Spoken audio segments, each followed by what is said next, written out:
এই তোরা এটাকে কি পেয়েছিস বলতো? কেন স্যার, এটাকে আমরা স্কুল পেয়েছি। এটাকে যখন তোরা স্কুল পেয়েছিস তাহলে স্কুলের ফিসগুলো কে দেবে? কেন স্যার, আমরা যখন পড়ছি তখন স্কুলের ফিসগুলো আমরাই দেব। হ্যাঁ দিবি তো, কিন্তু জানিস তোদের এক একজনের কত করে বাকি পড়ে আছে? স্যার, এক একজনের কত করে বাকি পড়ে আছে? দাঁড়া, লিস্টটা বার করি, তারপর বলছি কার কত টাকা বাকি আছে। ঘেটু, তোর স্কুলের ফিস বাকি আছে 2,62,512 টাকা। বাপরে, এত টাকা! আর বাপরে বলিস না, তুই কবে টাকা দিবি সেটা আগে বল।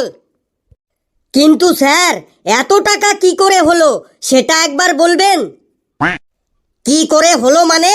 তুই লাস্ট 11 বছর ধরে স্কুলের ফিস দিসনি, সেটা ডিম পেরে পেরে সুদে আসলে এত টাকা হয়েছে। কিন্তু স্যার, এত টাকা দিলে তো আমাদের বাড়ি ঘর সব বেচে দিতে হবে।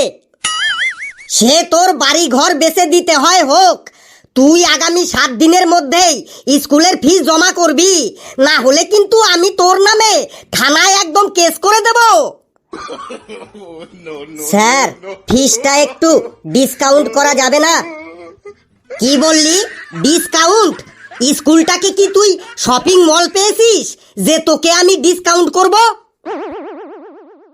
স্যার, আমাদের 10টা ছাগল আছে, ওইগুলো বেচেই আমি স্কুলের ফিস দিয়ে দেব। সে তোর ছাগল বেচেই হোক আর মুরগি বেচেই হোক, আমার 7 দিনের মধ্যেই স্কুলের ফিস চাই তো চাই। স্যার, অ্যামাউন্টটা যেন কত বললেন? তোর কানে কি ট্রাক্টর ঢুকে গেছে যে শুনতে পাস না? 2,62,512 টাকা, মন দিয়ে শুনে রাখ। পেছি, তুই তো শুনেছি প্রতি সপ্তাহে 11 বার করে বিউটি পার্লারে যাস, কিন্তু তোর স্কুলের ফিস এত টাকা বাকি পড়ে আছে কেন? স্যার, কত টাকা বাকি আছে আমার? তোর 1,95,719 টাকা বাকি আছে।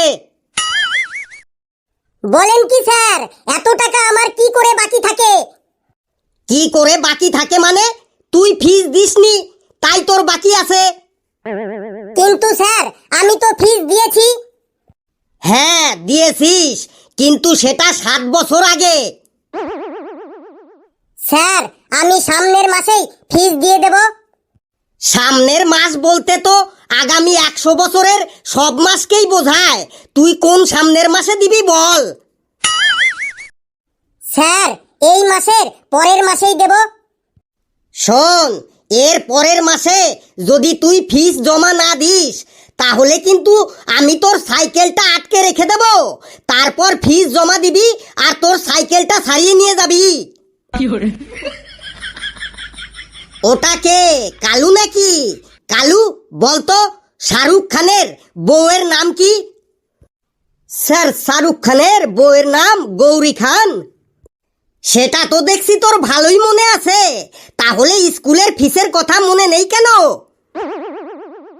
স্যার, আমার কত টাকা ফিস বাকি আছে? তোর ফিস বাকি আছে 3,31,939 টাকা 50 পয়সা। স্যার, বাবার একটু হাত টানাটানি চলছে তাই ফিসটা দিতে পারছি না। কে কে আবার তোর বাবার হাত টানাটানি করছে?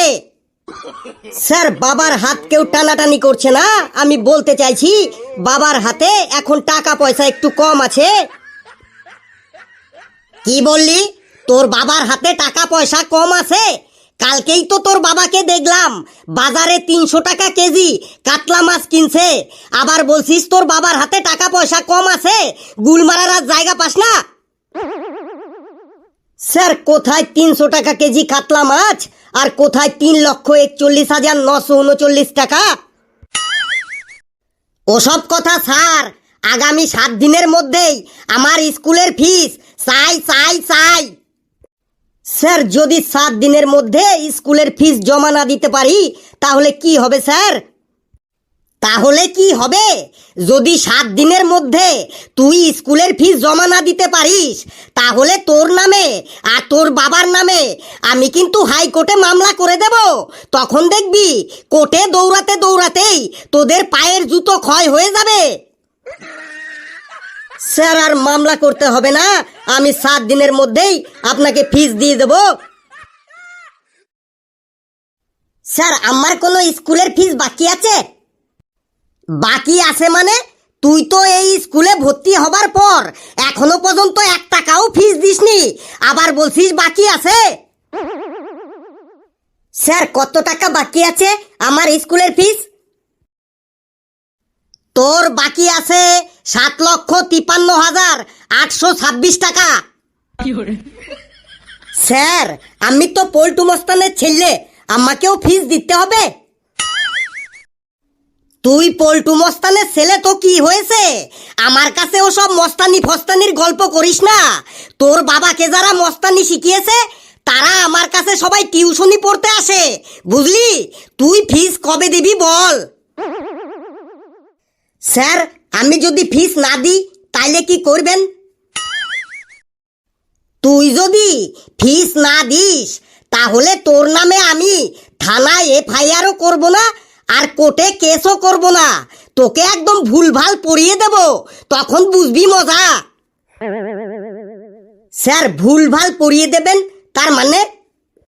পৃথিবীটা গোলের বদলে 4 কোণা বলবো। পৃথিবী সূর্যের চারিদিকে ঘোরে, এটা আর বলবো না। এরপর থেকে বলবো সূর্য পৃথিবীর চারিদিকে ঘোরে। তারপরে 2 1 2, 2 2 4, এটা আর বলবো না। এরপর থেকে বলবো 2 2 8, তখন বুঝবি ঠেলা কাকে বলে। না স্যার আর ভুলভাল পড়াতে হবে না, আমি কালকের মধ্যেই আপনাকে ফিস জমা করে দেব। টোটো করে স্কুলে আসতে দমে আমার মজা লাগে, টোটো চেপে এলাম আমি আজ টানাডা টানাডা। টোটো ভাড়া দিতে দিতে পকেট তো যে খালি হচ্ছে, পকেট তোতে পয়সা নেই আর। টোটো করে স্কুলে আসতে দমে আমার মজা লাগে, টোটো চেপে এলাম আমি আজ টানাডা টানাডা। টোটো ভাড়া দিতে দিতে পকেট তো যে খালি হচ্ছে, পকেট তোতে পয়সা নেই আর। টোটো ভাড়া দিতে দিতে পকেট আমার খালি হচ্ছে, টোটো ভাড়া দিতে দিতে পকেট আমার খালি হচ্ছে। আয় আয় তোর পকেট আমি খালি হচ্ছি। এই রে আজ মনে হয় আবার লেট হয়ে গেল। Sir may I come in under the classroom? তোর এই সব সেঙ্গি মার্কা ইংলিশ স্যার, তুই আগে বল তুই এটা কি ড্রেস পরে এসেছিস? কেন স্যার ড্রেসটা তো ভালোই বটে। ভালোই বটে, এটা আবার একটা স্কুলে আসার ড্রেস হলো? স্যার লেবু তো স্কুলে পড়াশোনা করতে এসেছে, ও পড়াশোনা করবে, ড্রেসে আবার কি আসে যায়?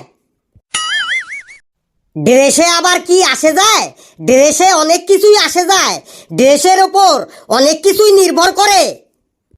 বললুন তাহলে ড্রেসে কি আসে যায়? এই মুখে মুখে তর্ক না করে দেশে কি আসে যায় শোন। একটা পুলিশ যদি রাস্তায় পুলিশের ড্রেস না পরে ধুতি পাঞ্জাবি পরে ডিউটি করে তাহলে তাকে কি কেউ পুলিশ বলে মানবে বল? তারপরে একটা উকিল যদি স্যান্ডো গেঞ্জি আর লুঙ্গি পরে কোর্টে উকালতি করতে যায় তাহলে কি তাকে কেউ উকিল বলে মানবে বল?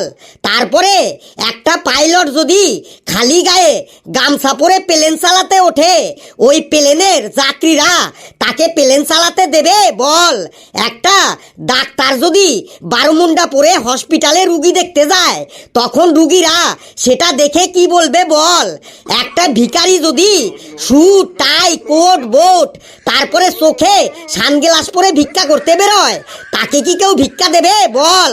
তাহলে বুঝলি তো দেশের গুরুত্বটা কি? দেশে অনেক কিছুই আসে যায়।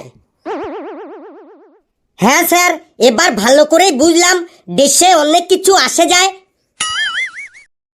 যা লেবু, জায়গায় গিয়ে বস। Okay sir, all right sir. Sir, লেবুর কত টাকা বাকি আছে স্কুলের ফিস?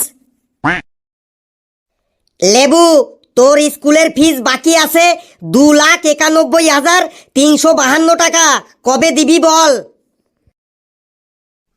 স্যার, আমার আবার ফিস তো লাগবে, ওদের সাথে আমাকে ফ্রি করে দেন স্যার। কেন? তোকে আমি ফ্রি করব কেন? স্যার, বাজারে 4টো সাবান কিনলে সাথে 1টো সাবান ফ্রি পাওয়া যায়। তারপরে 3টো জামা কিনলে সাথে 1টো জামা ফ্রি পাওয়া যায়। তারপরে 2টো স্যান্ডো গেঞ্জি কিনলে সাথে 1টো ফ্রি পাওয়া যায়। তাইলে ওরা 5 জন আছে, ওদের সাথে আমাকে ফ্রি করে দেন স্যার। লেবু, তুই আর আমাকে রাগাস না বাবা। তুই যদি 3 দিনের মধ্যে ফিস না দিস তাহলে ওই হিপি মার্কা চুল আমি কেটে নেব কিন্তু। না স্যার, চুল তো কাটতে হবে নাই। আমি 3 দিন কেন, আমি 2 দিনের মধ্যে ফিস তো দিন দেব বটে। নে, এবার ক্লাস শুরু করি। আজ আমি তোদের দেখব এতদিন ধরে তোদের পড়াশোনা করিয়ে তোদের কেমন জ্ঞান হয়েছে, মানে তোদের কেমন বুদ্ধি শুদ্ধি হয়েছে। হ্যাঁ স্যার, দেখুন আপনার কাছে পড়াশোনা করে আমাদের অনেক জ্ঞান হয়েছে আর অনেক বুদ্ধি শুদ্ধিও হয়েছে। সে তোকে আর বলতে হবে না, একটা কোশ্চেন করলেই আমি বুঝতে পারবো। নে ঘেটু, তুই বল দেখি তোর কেমন বুদ্ধি শুদ্ধি হয়েছে। তুই এমন একটা কথা বল যে কথাটা শুনলে লোকে আনন্দের সময় দুঃখ পাবে আর দুঃখের সময় আনন্দ পাবে। কথাটা কি বল? স্যার, কাউকে দুঃখের সময় যদি বলি তোমার 1 কোটি টাকা লটারি লেগেছে, এটা শুনে সে আনন্দ পাবে। কিন্তু তাকে আনন্দের সময় যদি বলিস তোমার 1 কোটি টাকা লটারি লেগেছে, তাহলে সে কি দুঃখ পাবে কথাটা শুনে বল? না স্যার। তাহলে তোর অ্যান্সারটা ভুল হলো। কোশ্চেনটা ভালো করে বোঝ। একটাই কথা, কথাটা আনন্দের সময় শুনলে দুঃখ পাবে আর দুঃখের সময় শুনলে আনন্দ পাবে। কথাটা কি? কিরে, কেউ বলতে পারবি না কথাটা কি? স্যার, আমি বলছি কথাটা হলো এই সময় থাকবে না। আনন্দের সময় কাউকে যদি বলা হয় তোমার এই সময় থাকবে না, তাহলে সে শুনে দুঃখ পাবে।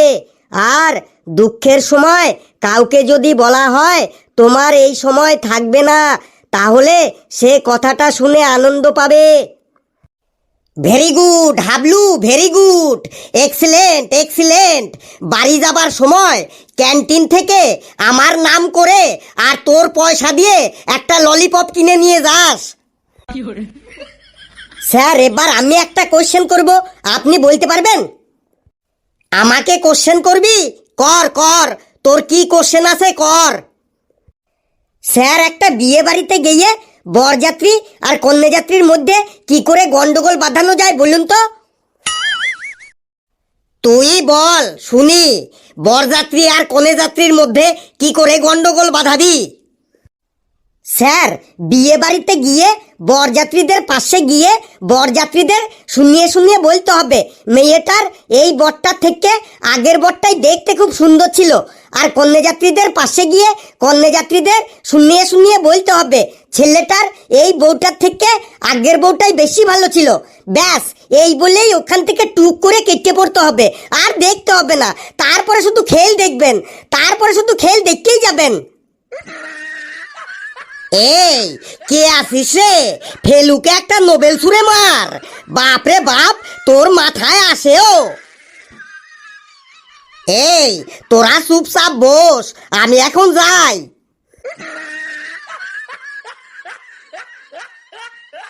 বন্ধুরা, ভিডিওটি কেমন লাগলো আপনারা কমেন্টসে জানাবেন। আর ভিডিওটি লাইক করবেন, যত পারেন শেয়ার করবেন, আর চ্যানেলটিকে সাবস্ক্রাইব করে আমাদের সাথেই থাকবেন। হাসতে থাকুন, সুস্থ থাকুন। যত বেশি হাসবেন তত বেশি সুস্থ থাকবেন। আর বিয়ে বাড়িতে গিয়ে কিন্তু কেউ এইরকম করবেন না, প্লিজ কেউ এইরকম করবেন না, তাইলে কিন্তু সাথে সাথে একদম গন্ডগোল বেঁধে যাবে।